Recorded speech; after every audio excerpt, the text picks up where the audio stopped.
So next we're going to take a razor blade, make sure it's, decent, sharp. If it's not, it's going to be a pain in the butt. But we're going to score this multiple times. Then we're going to snap it. You'll see in a second. And then we're going to continue to cut through it.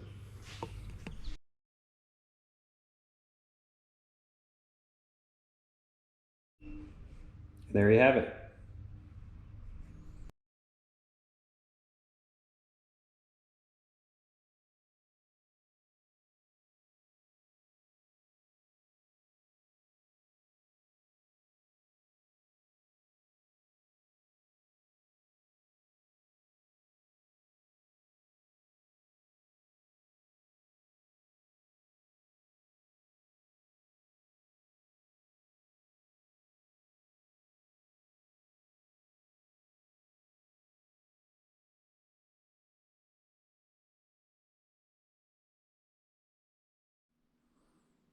Alright, so there you have it.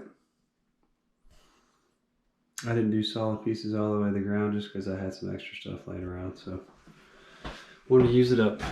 But you want to make sure these screws are recessed a little bit. That way when you put your mud and stuff on and sand it off, you can't see the screw head. But that's pretty much it. We're going to go over the tape and all that stuff in a different video.